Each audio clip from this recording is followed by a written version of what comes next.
తర్వాత మీకు నిధులు లేవన్నారు కాబట్టి పంచాయతీలో తర్వాత వచ్చిన తర్వాత బ్రిడ్జ్ చేయొచ్చు అన్న. ఫస్ట్ తాత్కాలికంగా రోడ్డు కావాలి. తాడిపత్రి నుంచి వచ్చి రోడ్డు ఉందన్న, అది ప్రస్తుతానికి బ్రిడ్జ్ వచ్చే లోపు అది చేయొచ్చు అన్న. తర్వాత ప్రస్తుతానికి వచ్చేసి ఇక్కడ వాటర్ లేదన్న సప్లై. నెక్స్ట్ వచ్చేసి కమిషనర్ అనేది ఇక్కడ రెస్పాన్స్ లేదని నేను చెప్తాను. నా ప్రాణం ఉండి నా ప్రాణం తీర్చానండి, రెస్పాన్స్ లేదండి. ఈనాటి వరద వచ్చిందండి. ఇన్ఛార్జ్ గారు గొల్లపిల్లి బాబీ గారు, మన బల్రెడ్డి గంగబాబు గారు, మన బస్స చిట్టుబాబు గారు, ఈయన వీళ్ళందరూ కలిసి ఇక్కడ నేతృత్వంలో ఫుడ్ ఏర్పాటు చేస్తున్నారండి. దేనికన్నా ఇక్కడ ఉండవలసింది వచ్చి 10 మందిని చూసుకుని ఎలా ఉన్నారు, మీరు ఏ విధంగా ఉన్నారు అప్రమత్తం చేయాలి కదా సార్.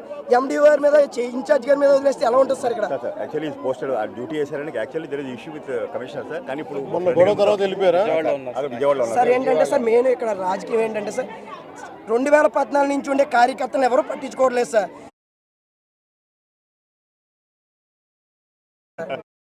చెప్తున్నాను ఏంటి సార్, నేను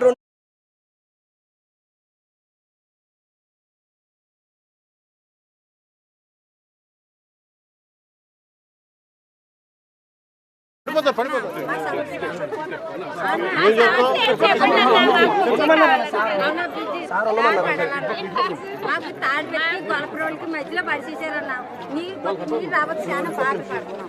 తాడిపెట్టికి గొలపరోళ్ళకి మధ్యలో పరిచేసారన్నా.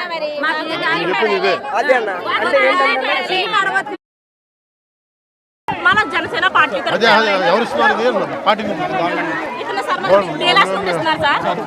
మనకి 25 కేజీస్ బియ్యం ఇస్తున్నారు సార్. 1 మంత్ కావాలి. ఏమేమి ఉన్నాయి దీంట్లో? మనం నిత్యావసర సరుకులు,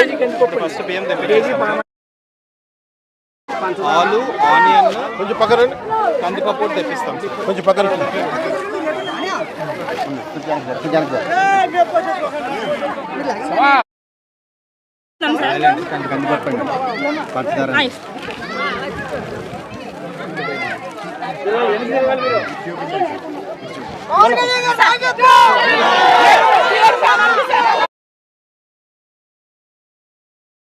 ఇప్పుడు ఆపరేషన్ లేకుండానే మోకాళ్లకు ప్లాస్మా ట్రీట్మెంట్. మీ ఆర్థోపెడిక్ సమస్యలన్నిటికీ రోబోటిక్ టెక్నాలజీ ద్వారా తక్కువ ఖర్చుతో శాశ్వత పరిష్కారం. ఫ్రీ కన్సల్టేషన్, ప్రతి ట్రీట్మెంట్ పై 20% డిస్కౌంట్.